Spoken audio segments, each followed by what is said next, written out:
दोस्तों, दुनिया के बदलते एक्सपोर्ट पैटर्न में एक नई कहानी लिखी जा रही है। एक ऐसी कहानी जहां मेड इन इंडिया अब सिर्फ एक टैग नहीं बल्कि एक पहचान बनता जा रहा है। सालों तक जब दुनिया चीन के कारखानों पर निर्भर थी, तब किसी ने नहीं सोचा था कि भारत एक दिन ग्लोबल सप्लाई चेन का नया इंजन बनेगा। लेकिन आज भारत के इलेक्ट्रॉनिक सेक्टर ने वो कर दिखाया है जिसने सचमुच ड्रैगन की नींद हराम कर दी है। भारत का एक्सपोर्ट डीएनए अब बदल रहा है। पहले जहां पेट्रोलियम और ऑयल प्रोडक्ट्स भारत की एक्सपोर्ट बास्केट पर हावी थे, अब उनकी जगह तेजी से ले रहा है इलेक्ट्रॉनिक्स का सेक्टर। वाणिज्य मंत्रालय के ताज़ा आंकड़ों के अनुसार वित्त वर्ष 2026 के पहले 6 महीनों में इलेक्ट्रॉनिक एक्सपोर्ट 42% की दर से बढ़ा है। 15.6 अरब डॉलर से बढ़कर 22.2 अरब डॉलर तक। यानी भारत का नया इंजन अब सिर्फ तेल नहीं, टेक्नोलॉजी है। लेकिन सवाल है, ये चमत्कार हुआ कैसे? तो इस कहानी की शुरुआत होती है 2020 से, जब भारत सरकार ने लॉन्च की प्रोडक्शन लिंक्ड इंसेंटिव स्कीम यानी PLI। कोविड के दौर में जब पूरी दुनिया को चाइना डिपेंडेंसी का डर सताने लगा, भारत ने उस मौके को पहचान लिया और तब सरकार ने कहा, अगर आप भारत में प्रोडक्शन बढ़ाएंगे तो आपको हर साल 4 से 6% इंसेंटिव मिलेगा। यही वो नीतिगत कदम था जिसने एप्पल और सैमसंग जैसे ग्लोबल दिग्गजों को भारत की ओर आकर्षित कर लिया। फिर आया आईफोन इफेक्ट।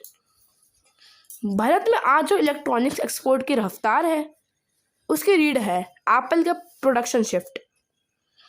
वित्त वर्ष 2026 की पहली छमाही में ही भारत ने 10 अरब डॉलर के आईफोन एक्सपोर्ट किए, जो देश के कुल इलेक्ट्रॉनिक्स एक्सपोर्ट का लगभग 45% हिस्सा है।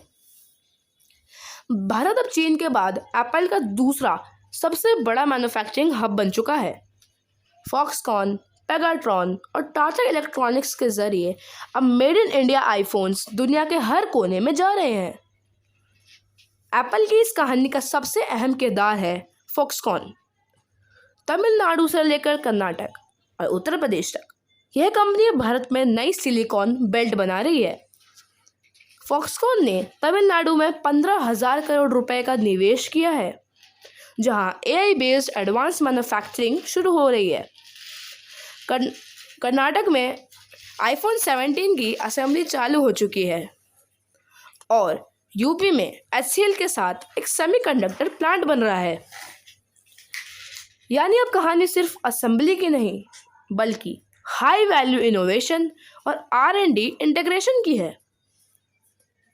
अगर आंकड़ों पर नजर डालें तो तस्वीर और भी साफ हो जाती है। साल 2023 से 2025 के बीच भारत का इलेक्ट्रॉनिक्स एक्सपोर्ट 63% बढ़ गया है, 23.5 अरब डॉलर से बढ़कर 38.5 अरब डॉलर तक। वही पेट्रोलियम प्रोडक्ट्स में गिरावट आई है, 36.6 अरब डॉलर से घटकर 30.6 अरब डॉलर तक। स्पेशलिस्ट मानते हैं कि अगर यही रफ्तार रही तो वित्त वर्ष 2028 तक इलेक्ट्रॉनिक सेक्टर पेट्रोलियम को पीछे छोड़ देगा। यानी आने वाले सालों में भारत का एक्सपोर्ट डीएनए सचमुच टेक्नोलॉजी ड्रिवन हो जाएगा। पेट्रोलियम के कमजोर होने के पीछे 2 कारण हैं। पहला, नीति निर्माण और दूसरा, अंतर्राष्ट्रीय राजनीति।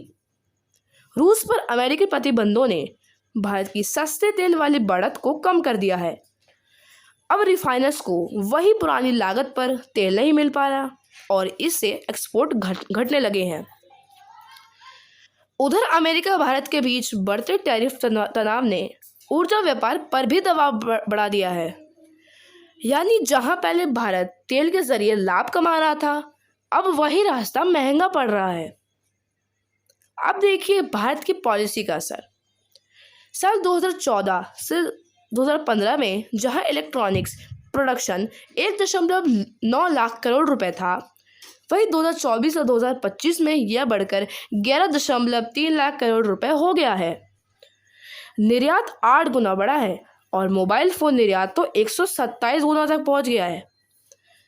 PLI योजना के 1.97 लाख करोड़ के आउटले ने एप्पल और सैमसंग जैसी कंपनियों को भारत में निवेश के लिए प्रेरित किया और डिक्सन टेक्नोलॉजीज जैसी घरेलू कंपनियों को वैश्विक सप्लाई चेन से जोड़ दिया। भारत का अगला मिशन है वैल्यू चेन को गहराई देना। इसके लिए सरकार ने शुरू की है electronics component manufacturing scheme ECMS। अब लक्ष्य है 2031 तक भारत में वैल्यू एडिशन को दुगुना करना और चीन पर इम्पोर्ट निर्भरता कम करना। पहले ही सरकार को 1.15 लाख करोड़ के निवेश प्रस्ताव मिल चुके हैं, जिनसे 10 लाख से ज़्यादा रोजगार पैदा होंगे। यह सिर्फ असेंबली इकोनॉमी नहीं, बल्कि डिज़ाइन और डेवलपमेंट इकोनॉमी बनने की दिशा में बड़ा कदम है। भारत का इलेक्ट्रॉनिक्स मिशन अब स्मार्टफोन तक सीमित नहीं है, अब विस्तार हो रहा है ऑटोमोटिव सिस्टम्स, मेडिकल इलेक्ट्रॉनिक्स और कंज्यूमर डिवाइसेस तक। सरकार का लक्ष्य है 2030 से 2031 के बीच में $500 अरब का घरेलू electronics production. National electronics policy 2019 के तहत भारत को electronic system design and manufacturing hub बनाना है। आज स्थिति यह है कि 2014 में जहां 78% फ़ोन इंपोर्ट किए जाते थे, वही अब लगभग सभी फ़ोन लोकल मैन्युफैक्चर हो रहे हैं। यानी भारत ने मेड इन चाइना से मेड इन इंडिया की ओर बड़ी छलांग लगा दी है। इलेक्ट्रॉनिक सेक्टर ने अब तक 25 लाख से ज़्यादा लोगों को रोज़गार दिया है, $4 अरब से अधिक FDI आकर्षित किए हैं और सबसे बड़ी बात, इसने भारत को सप्लाई चेन डिस्कशन के केंद्र में ला खड़ा किया है। जहां पहले वर्ल्ड का वर्कशॉप चीन था, अब वही चर्चा भारत के लिए भी हो रही है। भारत का एक्सपोर्ट DNA अब बदल चुका है। तेल की जगह टेक्नोलॉजी ले रही है और श्रम की जगह इनोवेशन। भारत सिर्फ सामान नहीं बेच रहा, बल्कि एक भरोसेमंद, स्थिर और लोकतांत्रिक विकल्प पेश कर रहा है। एक ऐसी दुनिया के लिए जो एक देश पर निर्भर नहीं रहना चाहती। आज भारत के कारखानों में सिर्फ प्रोडक्शन नहीं हो रहा, यहाँ एक नई अर्थव्यवस्था, एक नया आत्मविश्वास और एक नया भारत बन रहा है। और शायद यही वजह है कि अब ड्रैगन की रातों की नींद वाकई हराम हो गई है। अगर आपको ये वीडियो पसंद आई हो तो वीडियो को लाइक करें, शेयर करें और सब्सक्राइब करना ना भूलें जियोटेक भारत को, जहां हम बताते हैं भारत की वो कहानी जो दुनिया को बदल रही है। मैं हूं वैभव और आप देख रहे हैं जियोटेक भारत। जय हिंद।